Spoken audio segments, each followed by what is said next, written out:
بسم الله الرحمن الرحيم. الحمد لله رب العالمين، والصلاة والسلام على أشرف الأنبياء والمرسلين سيدنا ومولانا أبي القاسم محمد.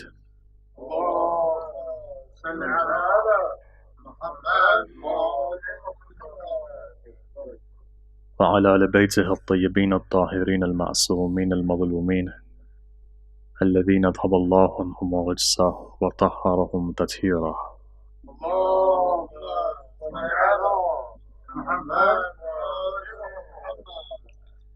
أما بعد، قال الله الحكيم في كتابه الكريم: بسم الله الرحمن الرحيم. ولقد كتبنا في الزبور من بعد الذكر أن الأرض يرثها عبادي الصالحون. صدق الله العلي العظيم.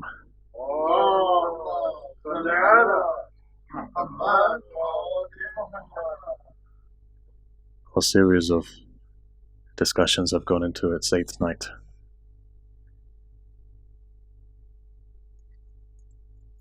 Remember one thing: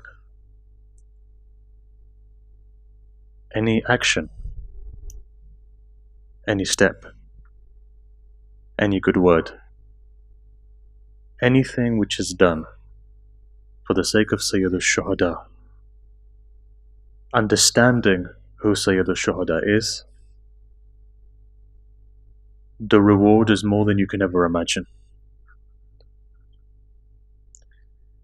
As these nights have gone by, you would have noticed inside of you that there is a change, that there is a softness, and that there is a movement. Your faith would have increased by now, and your heart would have been softened by now. These are just some of the very few miracles which take place because of Sayyid al-Shuhada. So therefore, any action, even a step that's taken, Sayyid al-Shuhada doesn't hold a debt on his shoulders. For whatever you do, if you truly understand who you're doing it for, in fact, let me take those words back. Even if you have a minor understanding of who this son of Zahra is, it's sufficient for you that this world and the hereafter is yours. You know, they say, Kamil al-Ziyarat. Every step that's taken in the way of Sayyid al-Shuhada, the reward is 1,000 Hajj, 1,000 Umrah. Now this is not me who's saying it. This is your Prophet who's speaking to Salama. There's another tradition that says he's speaking to Aisha, where he's saying every step that's taken, Hajj, which is Maqbool, which is with me, Umrah, 1,000, 1,000. Question is asked, and you've heard this before, but I want to explain it again now. You know why? Because as these nights go on, your ma'rifah potentially increases. The very same hadith which we recite on the 1st of Muharram, by the 8th or 9th you have a different understanding of it. If only you've worked on your heart.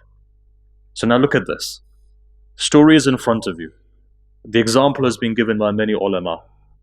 A king goes hunting, and as he goes hunting, for 3 days he's lost. For 3 days no food, no water. Eventually he comes to a cottage. He sees somebody living in this forest, and over there, when he knocks on the door, a woman comes out. All she has in the world is one sheep. So what does she do? She gives the king milk from the sheep, and then she slaughters the sheep, and she gives the sheep to them to eat. So the king says to all of his courtiers, what should I give her? So somebody says you should return her sheep back. Somebody else says you should give her 10 sheep. Somebody says 100 sheep. He replied, he says, wrong. Even if I give her half of my kingdom, she saved me and she saved you. In this way, Allah's deen was saved by Hussein ibn Ali. Anyone who takes a step in the way of Sayyid al-Shuhada, the ziyarah is accepted, the dua is accepted, and everything else is accepted. But at the same time, 1,000 Hajj, 1,000 Umrah. Today you've walked or you've driven to come here. And as per the rules and regulations of this country that we live in. We've kept under capacity to make sure that we're strict in these rules and regulations. So we have, as usual, our two elders who are here. But we also have somebody who's come 6 hours to be here from our neighboring country. And though his dua will be accepted today, we also ask him to pray for us. For anybody who comes in such a distance is accepted. Remember, when we go to Karbala, for the Zawar of Hussein, for the Azadar of Hussein, Ahl Iraq, look at their hospitality. When somebody comes to our country, we also, and they come for Hussein, similar hospitality we're meant to show. Our acceptance of our dua is showing hospitality for those people who are the guests of Hussein. And their acceptance is for every step that they take for the sake of Imam Hussein. And this is something, if we can learn now, inshallah, when the doors open for Arba'in, and when you will go there, truly then you'll understand what goes in the heart of Ahl Iraq when a 6-year-old boy comes to you and says to you, for the sake of Hussein, take this. You know, I've mentioned this before, but I remember many years ago when we were walking from Najaf to Karbala. It was a time when Daesh were at its peak, and there was a threat that any of us could have been attacked. And from all over the world people were coming, and at that stage loads of people came. Why? Because know something, in the history of Shiism, whenever Imam Hussein's shrine is in stake, you find the most Shia come for the sake of Imam Hussein. So at that moment we're walking, and there's children with me. Someone from Dubai is there, someone from East Africa is there, somebody from America is there, we've got people from Canada there, from people from the United Kingdom over there, people from France who are there. And as we're walking, a small boy comes. And we remember when the small boy came, he didn't have any shoes on. And when he came, all he had was handkerchiefs, what we call tissue. In America they call handkerchiefs. Brought it forward. And he came and he said something. He said, look, my mother and father were killed by Daesh. Now imagine small boy. He says, I don't have anything to give you. I wish I had something, but I have no money. All I have are these tissues. If you take one, at least on the day of judgment, I can say to Fatima al-Zahra, I did something as well. Now that type of iman, that type of belief, if we find it in a 6-year-old boy, today we don't have that? Of course we do. We just have to uncover that. Whether or not we took it or not is another matter, because in Sharia, as you know, child as yatim, it could have been his mal, it could be otherwise. There's Sharia issues when it comes to taking something from a child, etc. But anyhow, it's the principle of what it is. The principle of the fact that here's a child whose consciousness is elevated. This is what Imam Hussein teaches us. Teaches us that level of humanity that unfortunately we've lost. And we have to develop that as well. We have to enshrine that as well, as these nights are going. There was a maqsad, there was a method of Imam Hussein. Look, let's go back and see. Every Imam's system has been quite unique. The only 2 Imams that we have who raised a sword were Amir al-Mu'mineen and Imam Hassan. The reason why they raised it was because they were caliphs of an empire that required to be protected. Otherwise, Amir al-Mu'mineen, his haqq was taken for 25 years, he remained quiet. He didn't take a sword, he didn't fight. But those 3 battles he fights is because of the peace of the community that they were attacking, he was defending. Look, we're not saying we're pacifists, that somebody comes and kills you when you stand there, allowing somebody to kill you. According to every charter, you have the right to proportionally defend yourself.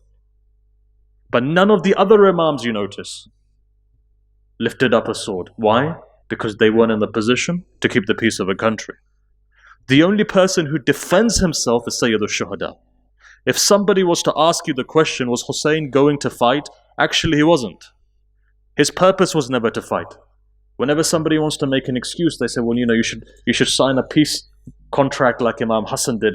Or, if they want to justify their own means, we should fight like Hussein. Actually, Sayyid al-Shuhada didn't fight.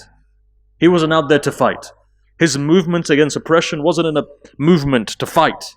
In fact, what Sayyid al-Shuhada was teaching us was the first stage of Tawheed, which is tabarra. He did tabarra on Yazid. He says, look, we're not here to fight, but I'm not going to give allegiance to Yazid. He taught with his character. It wasn't the fact that he came forward with a sword. Had that been the case, Medina was the ample place to take control.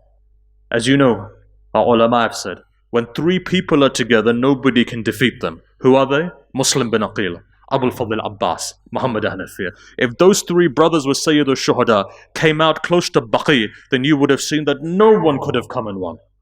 What does Imam Hussein do? In the principle of the fact that he didn't want to fight, he says to one, you stay in Medina, you go to Kufa, you come with me. Purpose of that, Hussein is saying he didn't want to fight. And what is the biggest dalil that he didn't want to fight? He took his children with him. And by taking his children, he showed the world they're oppressors.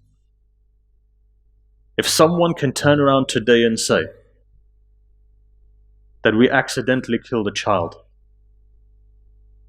then tell me, you accidentally killed Qasim, you accidentally killed Ali Asghar, you accidentally killed Aun and Muhammad, and then you accidentally cut their heads, and you accidentally raised them on a spear. And if that's all accidental, then let me ask you a question then. What about those small girls?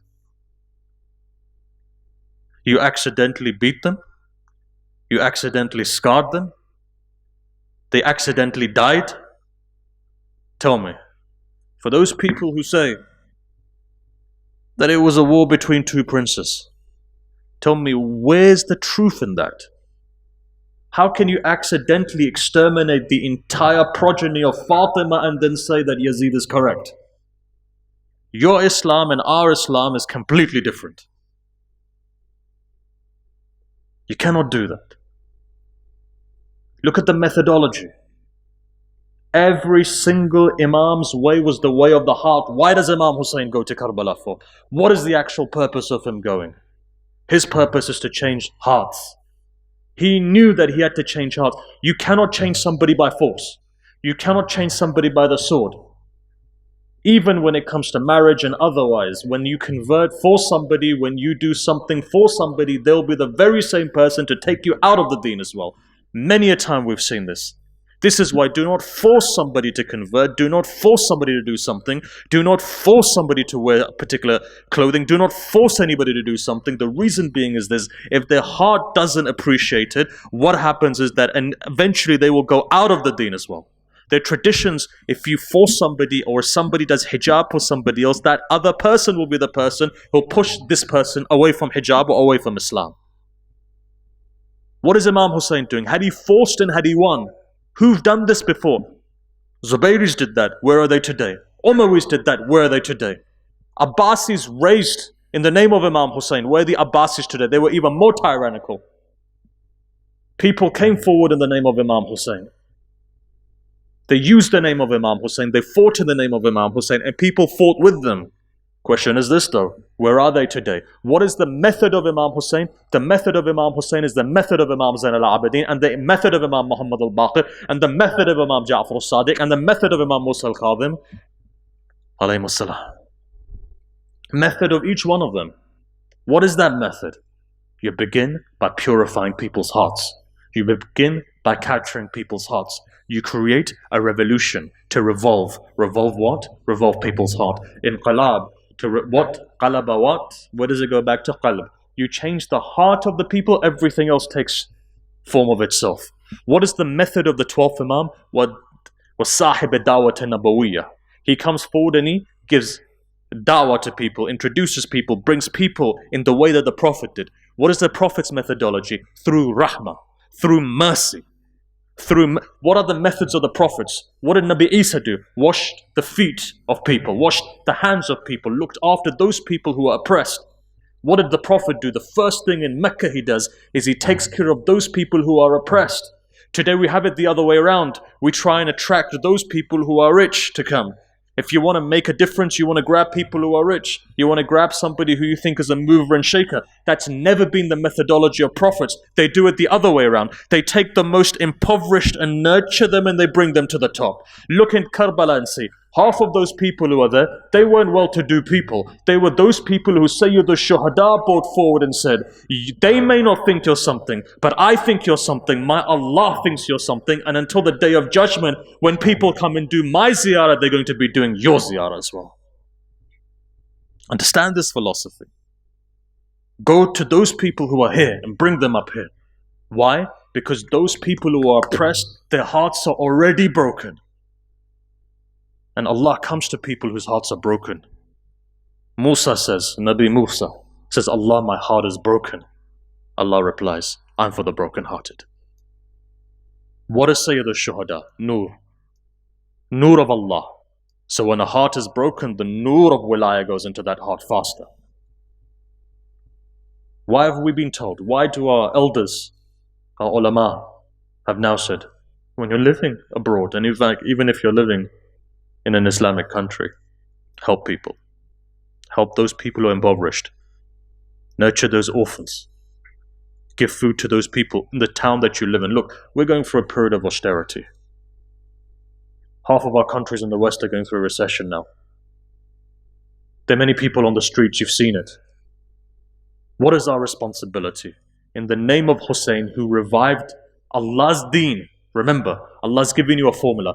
The one who can revive the deen of Allah can revive the deen of Allah now as well. In the name of Imam Hussein, make a step. Take a step. Go forward. Feed people. If you live in London, feed people.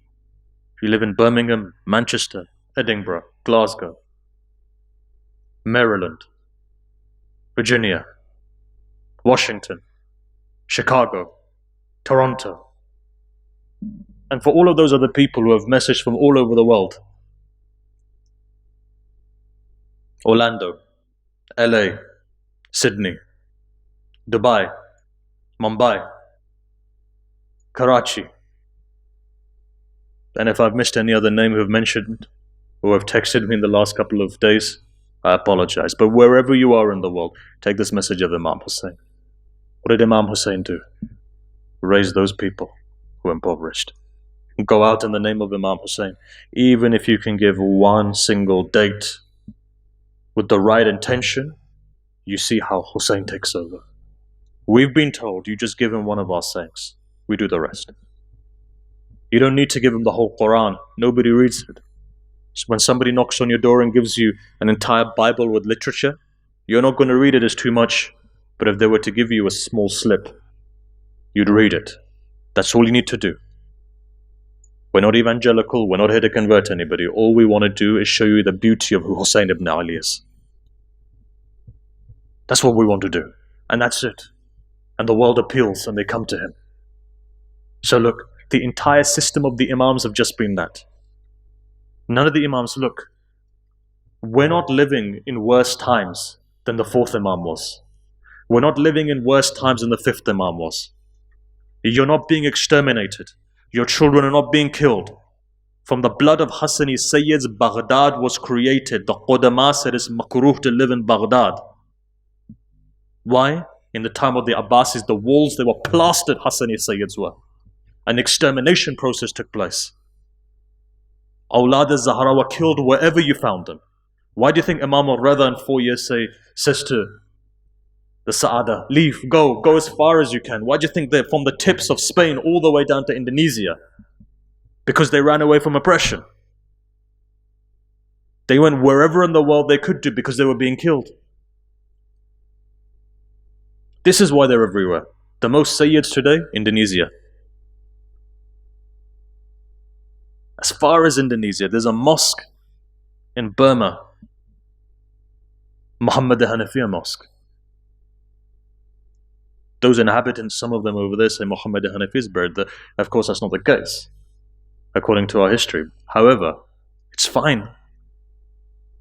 When you make something Sha'ir Hussein or Sha'ir Allah, let's respect that. Today, Sayyidah Zainab has 2 graves. One in Damascus, one in Cairo. Some of our ulama say one is stronger, the other say the other is stronger, riwayat. And both of them are very strong. Ayatollah Bahjat says Cairo is the asl. Ayatollah Tabrizi would say Damascus is the asl. Say the Zainab over there. Regardless of what it is, your haja fulfills there, your haja fulfills there. Niyyah. It's the heart. Ahlul Bayt and the Noor of the Ahlul Bayt are not restricted to one place. Try say Ya Abbas now when you see. It's not restricted to one place. When you go and your parents teach you to go under that alam, whether you're in Karbala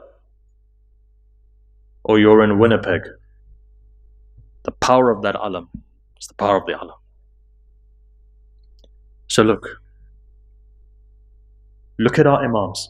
In the most period of time where there was the most oppression, they had a four-pronged methodology. I can't speak any more open than this. What I'm saying, analyze it, write it down, go home, think on it. Your entire philosophy of survival of the last 1400 years is what I'm about to say. And as many things, it will take much longer if we were to expand and talk about it. But within the time frame we have, I'm going to mention it to you and I'm going to move on. For those who grab it, grab it. For those who don't, you don't. What did Imam Zain al-Abidin do? You know the first thing he did? He developed networks. Networks, private networks, all over the Islamic world, where he could teach people three things. Ilm, ma'rifah. Now what's ilm? Ilm is what you have it. I don't need to explain it. Ilm of the deen and ilm of the dunya. Ma'rifah. Ma'rifah is to do with the spiritual travel. Taught you spiritual travel, taught you spiritual practice. But at the same time, pragmatically, he made sure that the community was firm. And at the same time as well, he made sure of another thing, and that was that this community wasn't going to be targeted after Karbala. Fifth Imam, the same thing. Sixth Imam, the same thing. On the point of the ninth Imam, Ghaibate Sughra essentially begins, where the Imam, automatically three of our Imams essentially go into occultation, and they devolve into their networks. Why do you think that a government or a group like the Fatimids was successful? Because even before secret societies were founded, they had their own secret societies.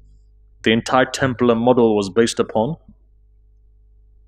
the Fatimis, when they most probably bumped into them in either Quds or in North Africa. But look, I don't want to go deeper than that. The only thing here is I will say, how did you identify Shia? Because they used to wear a ring on a particular finger, which was a turquoise. Had a particular handshake, had a particular survival. Why do you think in the time of Harun Rashid that there's a tradition that says that the women of the Ahlul Bayt, they only had one cloth amongst a number of people? Fundamentally, the reason was this, because he was worried, how is it possible the Imam has so much wealth? Harun Rashid was giving, but whenever somebody went to the Imam gave more. So he said, perhaps through the women that these network of khums and zakat is there, strip them, search them. In the time of the sixth Imam, they say, in fact, in the time of the eighth Imam, very close to that happening, which didn't even happen in Karbala. Hukum was given, search these women. And at that stage, the Imam then says, if you do that, then we'll fight. Got that close to it. But the Imam protected, and it's his responsibility to protect his women. But look, ma'rifah is important. Firstly, education. Educate yourself. Every Shia, whether you're living in the West or you're living in the East, it is your responsibility to educate yourself. Education for all of us, male, female. Our ulama have said, as high as you can go. As high as you can go. Go to university. Take your masters. Grab a PhD. However high you can go, do it. If you have the responsibility, or if you have the opportunity, your parents are taking care of you, go and study. Learn a skill. If university is not for you, learn a skill. Allama Tabatabai would say. People asked him, what do? You used to read. So they said, don't you get bored? He says, when I do, I read something else. Ilm is not something you can get bored with. This is what Amir al-Mu'mineen says. 2 types of people's thirst will never quench. One who goes after money, the more they accumulate, the more thirsty they become. And second, the people who go after ilm, the more they gain, the more thirsty they become. Very famously though, Allama Tabatabai on the day of Ashura, first year when he was in Najaf, studied on the day of Ashura, went blind. Goes to Sayyid al-Shuhada, says, from today onwards I won't study on Ashura day. His eyesight came back. Remember, when the day of Ashura comes, do not work. Do not study, do not do anything, because that day is specifically and only for Sayyid al-Shuhada. Even if your business is collapsing, your education is collapsing, the world is collapsing, just remember one thing. Hussein ibn Ali, nobody else. So this is important. Take it to the second stage. What else was the responsibility of the Imam? The second responsibility of the Imam was this: to teach people ma'rifah. In this day and age, how do we do this? This is how we do it. Look, first thing is this: Hadith Qissa. Why is Hadith Qissa important?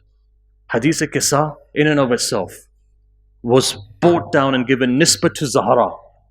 Anything that's given nisbah to Zahra is the fastest methodology of acceptance. As I've said before, when Ayatollah Tabrizi's 40th came, and ulama were discussing whether the sanad is weak or not, Ayatollah Bahjat walked in and said, read Hadith Qissa.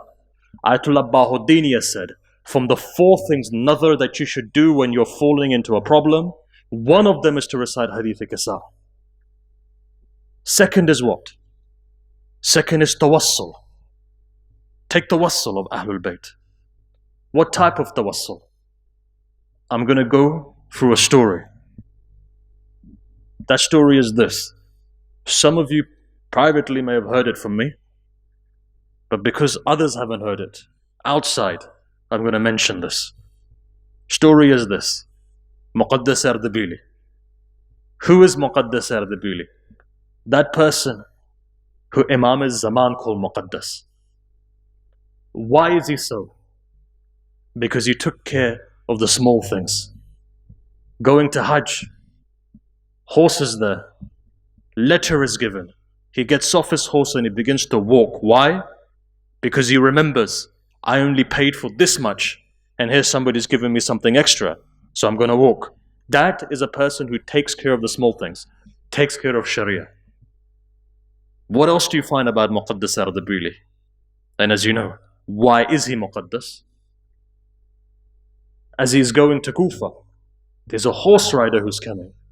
And as that horse rider comes forward, he says, where are you going? He says, I'm going to Kufa. He says, get on my horse.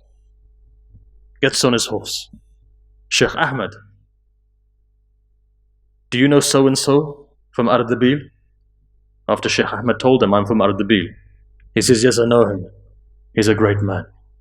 What about so-and-so? Great man. What about so-and-so? Great person. And eventually the horse rider comes and he says, do you know Sheikh Ahmed? The one who they call Muqaddas Ardabili. Hey, Sheikh Ahmed replies, he says that they exaggerate.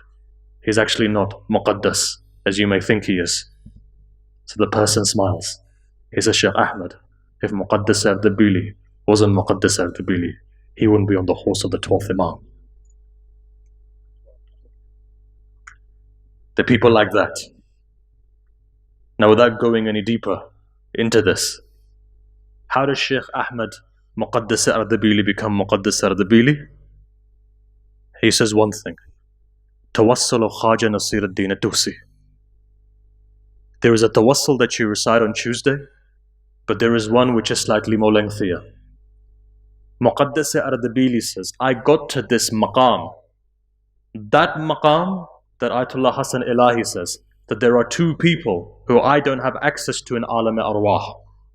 After gaining the ability to go into and access Alam Arwah, Hassan Ilahi, the brother of Allama Tabatabai.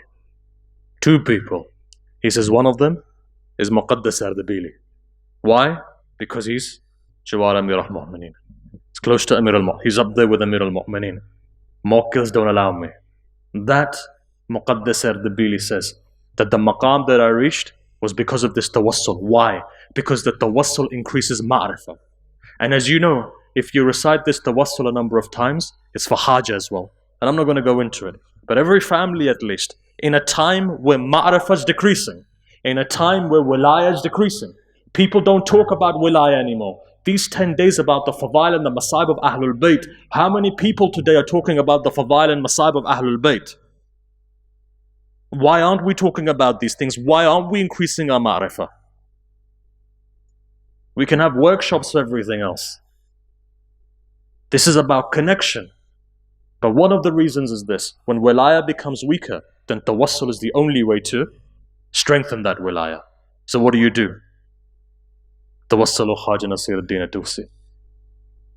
And in this way, those things which are nisbah to Ahlul Bayt. So second thing is ma'rifah. What is the third thing? Now remember this.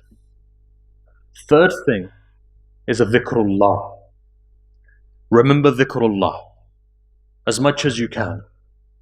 What is the best dhikr that has no awarid, that has no side effects? Every dhikr, remember, every name of Allah has a side effect as well. For example, you say Ghani, Ya Ghani, Ya Ghani, you want to get rich. Remember, Ghani is a person who's completely independent of everything else. If you don't know the proportion to recite it, you'll find people will start leaving you because you'll want to be independent. Tomorrow if your children or wife leave you, then think what you're doing.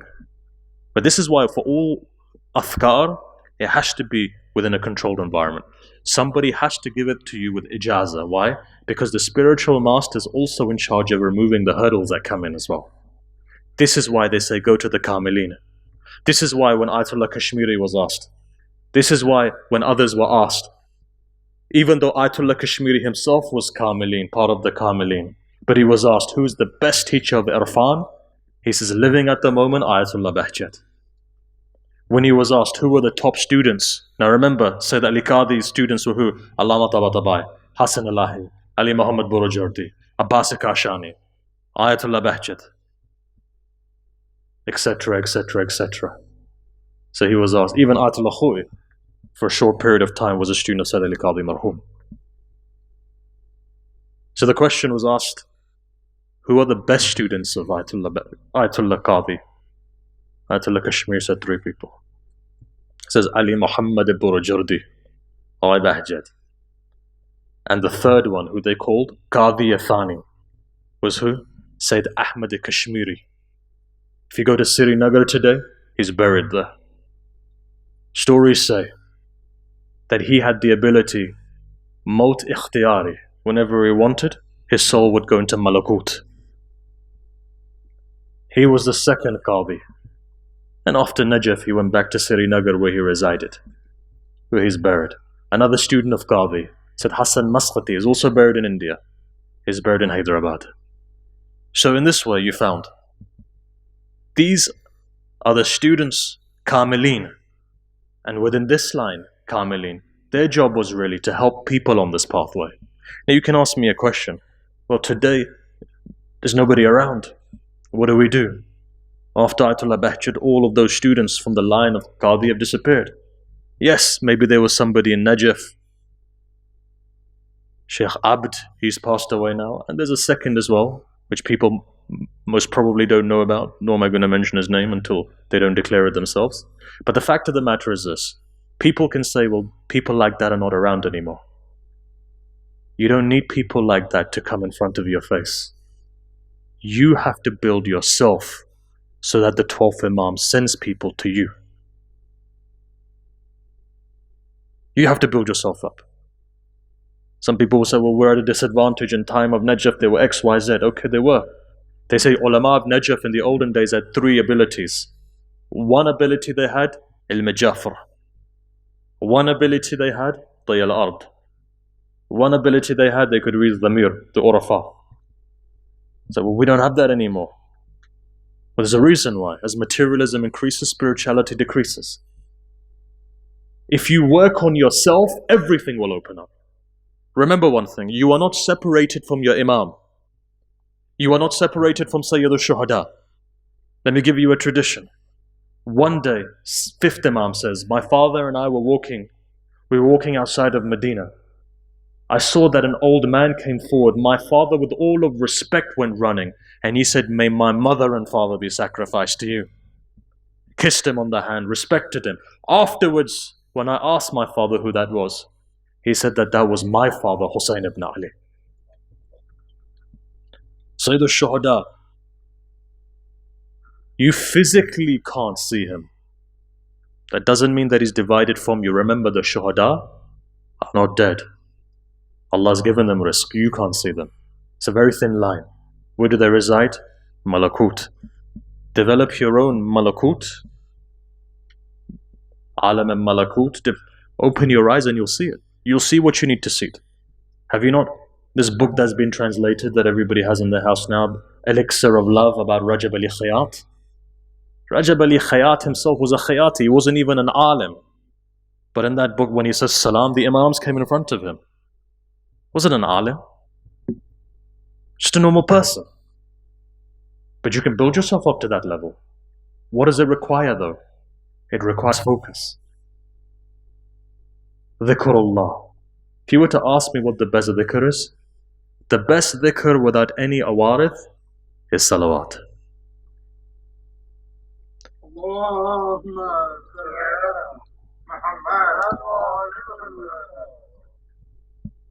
Just remember, that the world is watching. Let it not be that they say that our two elders in Edinburgh can't give a salawat.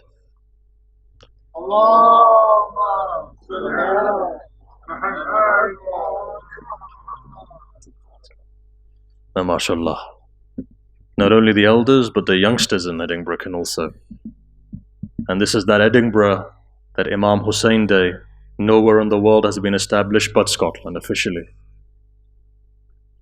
That nowhere else in the world has that iftikhar, but Scotland does. That Imam Hussein Day officially has been established in Scotland. So no. And this is the power of salawat. And we've got to continue to do it. Remember, you know what you're doing. With salawat, you're removing hurdles. You're removing hurdles in you. What are you doing? You're saying to Rasulullah, you're giving him salawat and salam. You pray for Rasulullah, you think he's not going to come and pray for you? He's not going to come and pray for your family? Focus on what you're saying. This is why they say some people say Bismillah and others say Bismillah and they walk over water. For example, why? Ma'rifah of what you're saying. Bismillah in and of itself contains Isma A'zam. Second dhikr, remember this always, Sajda Yunasiyah. Sajda Yunasiyah is very powerful. Recite Sajda Yunasiyah. Why? What is it? La ilaha illa anta subhanaka inni kuntu minal zalimin. Go into sajda. If you ever get an opportunity, 5 times, 10 times, 20 times, 50 times. Recite it a couple of times. Why is that important? They say that if you want your hijab to open from your eyes, dhikr yunasiyah for 40 days. You recite it a particular amount of times, you'll see your hijab opens. Hujab begin to open.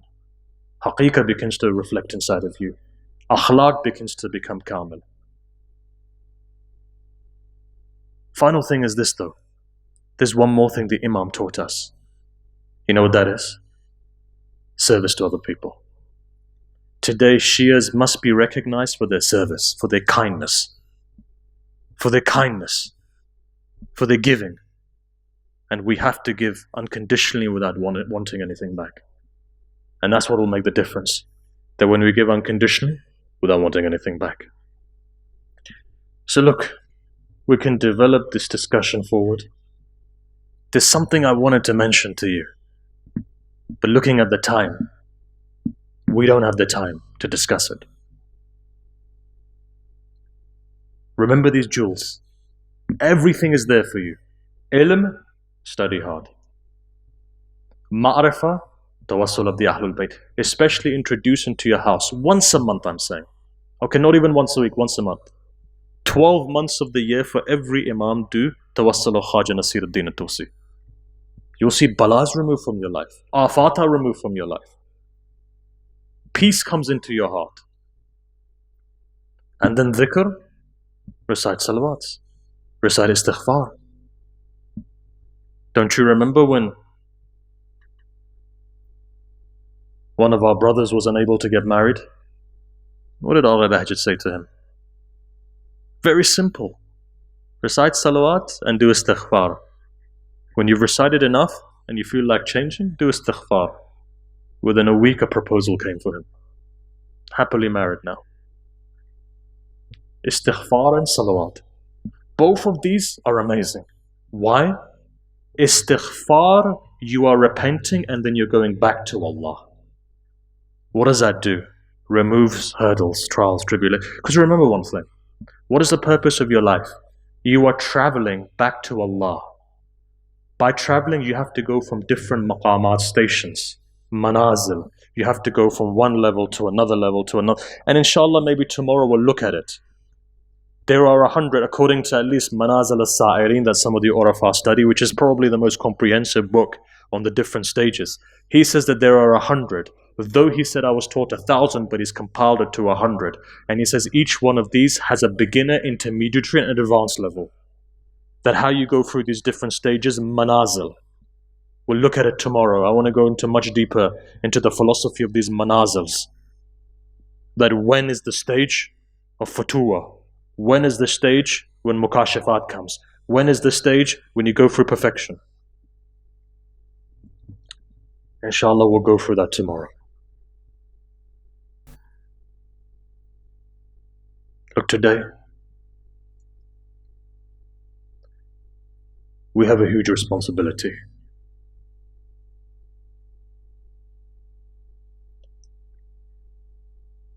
If Zahra alayhi salam gives us permission,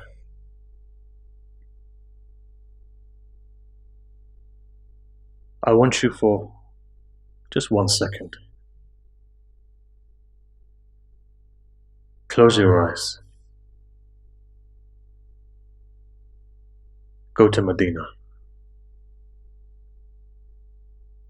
In the darkness of the night,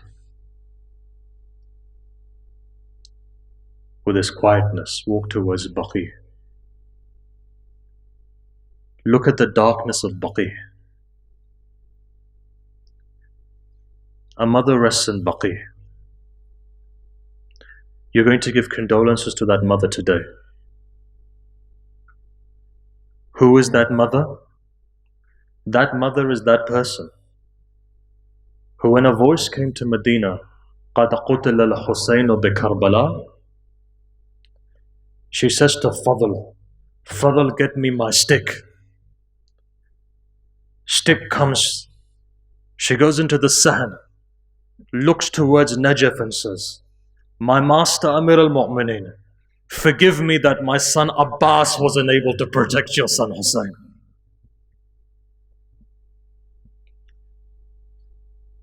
Look, you have great aqidah on Abbas.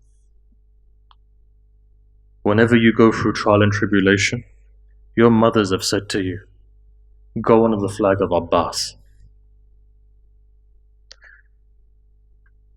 As I begin to recite this, I'm going to recite slowly. I myself can't take the masab of Abbas. There shouldn't be an eye today that's not crying. Haqq of Abbas is that you cry for him.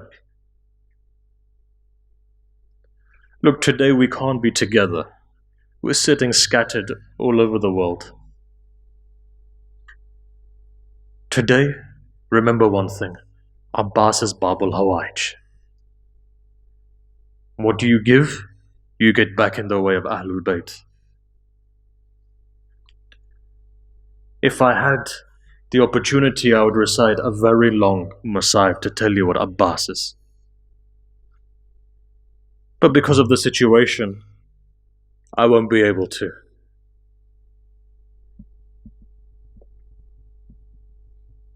I want to give you a story. Sayyid Mahdi Bahr al-Ulum is the marja.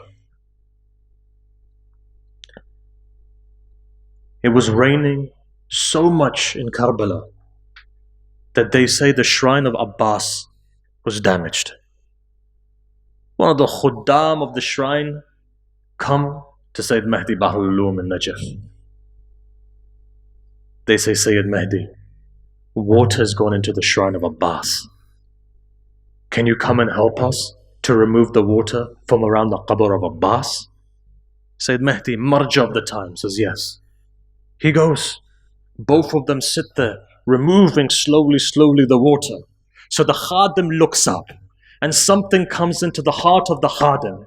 He says to Sayyid Mahdi Bahr al-Ulum, he says, Sayyid, you've told us that Abbas was so tall. Why is it that this grave is so small? Sayyid Mahdi takes off his amama, chucks it on the ground, hits his head on the wall of the grave. He says, I wish you never asked me that question. He says, but now that you've asked me, let me tell you why his grave is so small. He says, when Abbas fell and they cut his neck, they said that horses were trampling over his body and men were coming. Whatever they had in their hand, they were hitting his body so much so that when Imam Zain al-Abidin came to bury him, when he picked up his rib, the other rib collapsed. When he picked up his shoulder, the other shoulder collapsed. He took all of the pieces of Abbas. This is why his grave is small.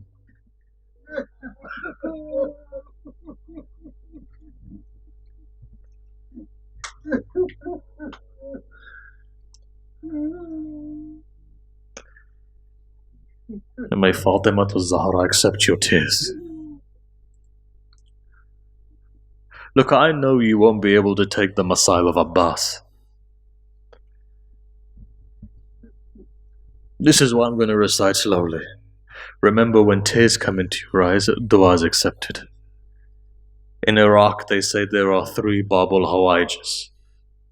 Imam Musa ibn Ja'far is one. Sayyid Muhammad in Balad is 2. But the biggest door for the du'as to be answered is Abul Fadl Abbas. You're sitting today next to Abul Fadl Abbas. Why? Because when we start the Musibah of Abbas, your soul travels towards Karbala. Now imagine if you're walking through Bain al-Haramain and you're coming towards the Zari of Abbas. And when you come to the Zari of Abbas and you look at it for the first time, what does Sayyid al-Shuhada say? Sayyid al-Shuhada says to Abul Fadl Abbas, these are my guests. For 3 days you're the guest of Hussein.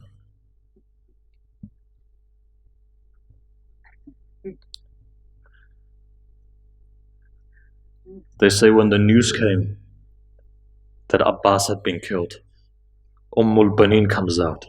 She says, Bashir, she wanted to verify. Bashir, which Hussein is it that you talk about? Says the son of Zahra.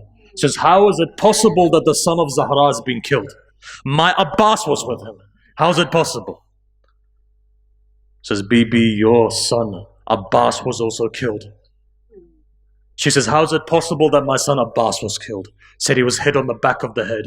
She says, Bashir, I don't believe you. Says, why? Says, no mother has born a son like Abbas like I have. I know Abbas. There's no way somebody can attack Abbas from the back. She says, but your son had no arms. His arms were chopped off. They say, Banin looks up. Stick falls out of the hand, falls to the ground, stands up again, says, Bashir, just tell me one thing. When my son Abbas fell to the ground, he didn't have any arms. Did his chest hit the ground first, or did his head hit the ground first?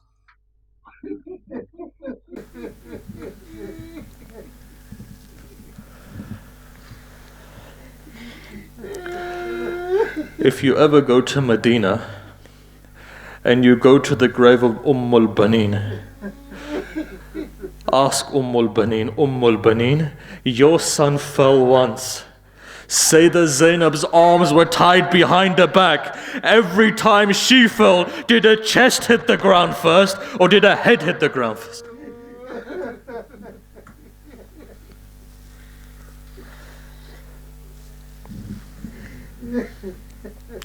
You know, they say the haqq of crying is when your voice is raised. This is when the 6th Imam says that may the rahmah of Allah befall all of those voices that cry for the sake of my jad.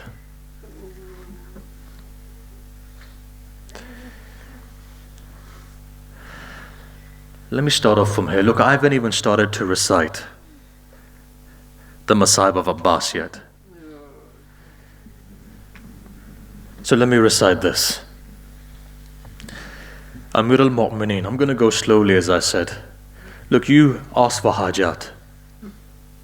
You ask for hajat. Inshallah, for the sake of Bab al-Hawaj, all of your hajat will be fulfilled.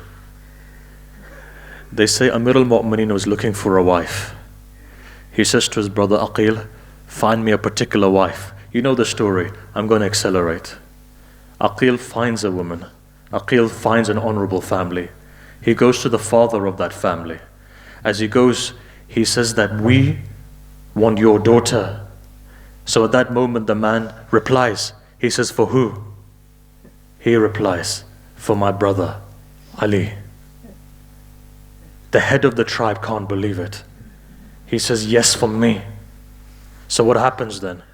Aqil replies. He says, listen, we're Banu Hashim. You ask the daughter first.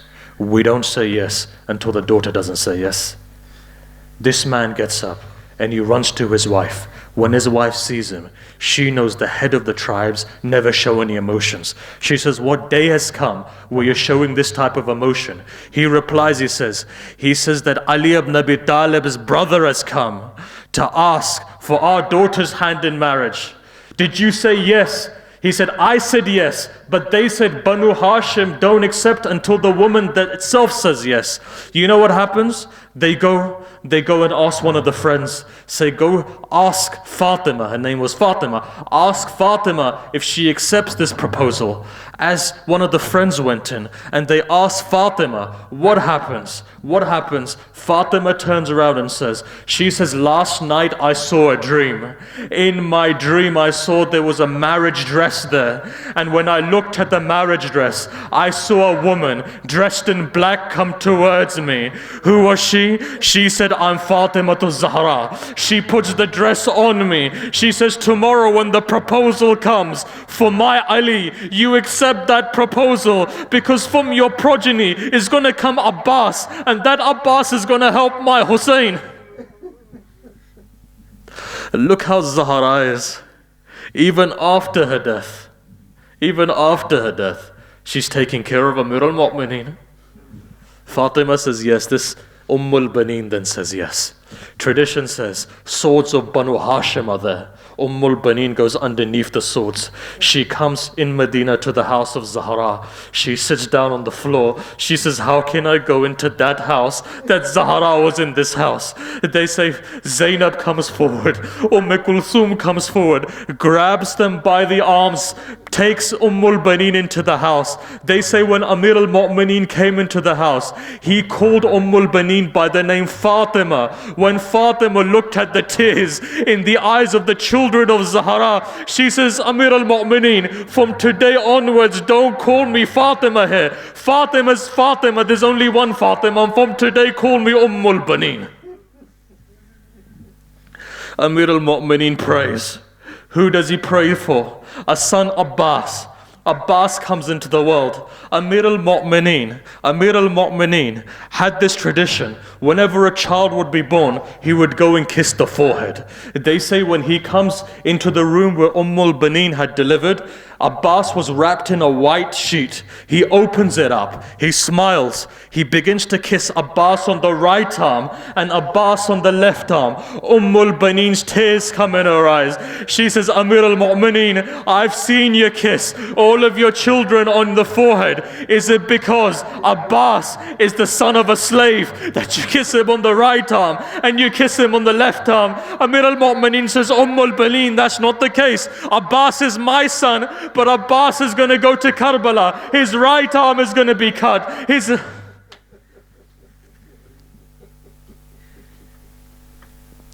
Abbas begins to grow. Look, I can't narrate it.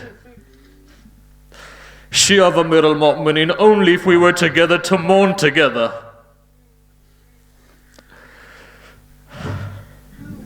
Battle of Siffin comes. You know the proudest moment for a father is? when he sees the bravery of his son. They say there was no prouder moment for this old father. Amir al-Mu'mineen would say, look at my Abbas fight in the battle of Siffin. Amir al-Mu'mineen with pride. And what was Abbas saying to Malik al-Ashtar? Today you'll see Dhul Fiqar Ali, the inheritor of this Dhul Fiqar. Look and see how I fight. Look, I can't recite anymore. You won't be able to hear it. I just want to say two things and that's it. 9th of Muharram comes. And they say Sayyid al-Shuhada sends two people. One of them is Zuhair. Go ask from the army of Umar ibn Sa'd. We want one more night.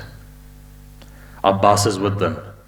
These two old men, as they begin to write, one says to the other, do you remember the day when Amir al-Mu'mineen got married? He says, I'm going to have a son like Abbas. Abbas is going to protect Hussein. As Abbas begins to listen, he can't take it anymore. He puts his hand on the reins of his horse and holds it back. He says, don't say any more now. Just get me permission from my master, and until tomorrow you'll see that I'll attack this army and I'll finish this army.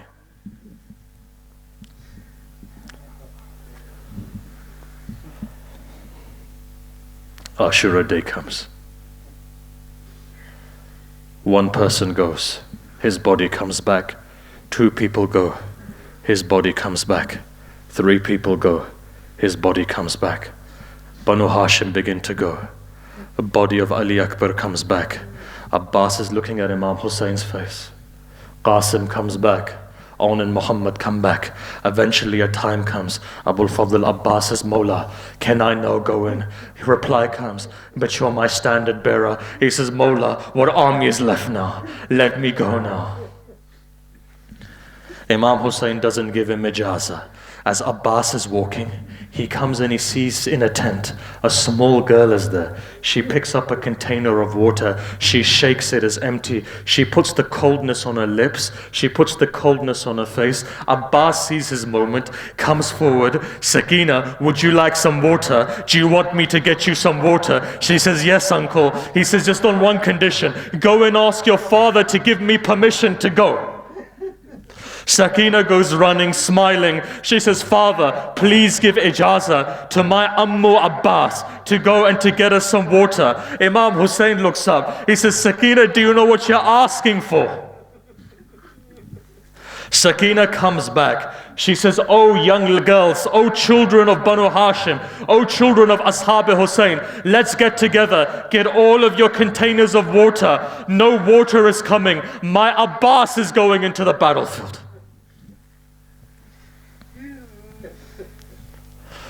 Look, if I could recite any more, I would do. You know what the tradition says? I can't recite. I'm just going to give you two things. My heart can't take it. I'm going to recite slowly. Your nasib now. Tears come into your eyes. Your dua is accepted. Your nasib now. This small girl sits down. Have you ever seen a ma'soom, a small girl? She sits down with all of her faith. You know, children have a lot of faith. They're so pure. When you see a child, you can look at the purity of that child. This girl turns around and says, water is coming. But when she looks into the distance and she sees the flag fall to the right-hand side, she takes her flask, she chucks it on the ground, she raises her hands, she says, children, I'm going to do dua. You say Ameen. She raises her hands, says, Allah, make sure my uncle comes back.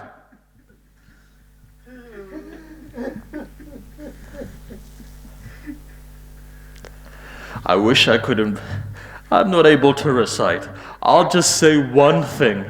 They say when Abbas fell to the ground, in the tradition it says just before he fell to the ground, He had a water container in his mouth. When they chopped his right arm, he put it on his left arm. When they chopped his left arm, he put it in his mouth. They say one mal'oon comes forward. When Mukhtar grabs Hurmala, he says, Hurmala, what did you do on that day? Hurmala says, I fired 3 arrows. Says, what was the first arrow? He says, when Hussein was on the horse, moving from right to left, and everybody had been killed, I fired an arrow that went through the mouth of Hussein, that Hussein fell to the ground.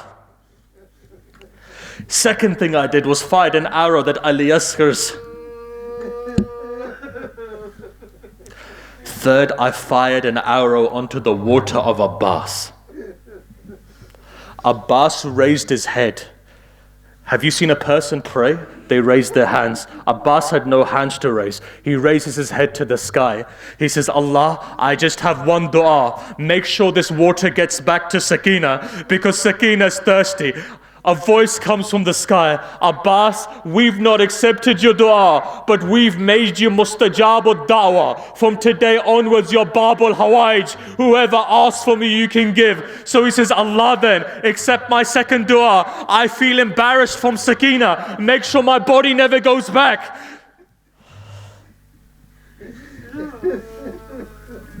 They say when Abbas gives his final salam to Sayyid al-Shuhada, they say Sayyid al-Shuhada held his back.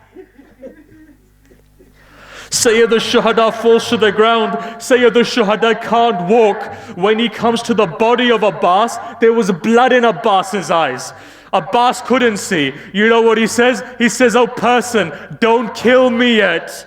My Mawla Hussein is coming. Mawla Hussein says, Abbas, I'm your brother. You know what Mawla Abbas says? He says, Mawla, I wouldn't have given you the zahma, but there's blood in my eyes. My mother said, when I was born, I did your ziyarah.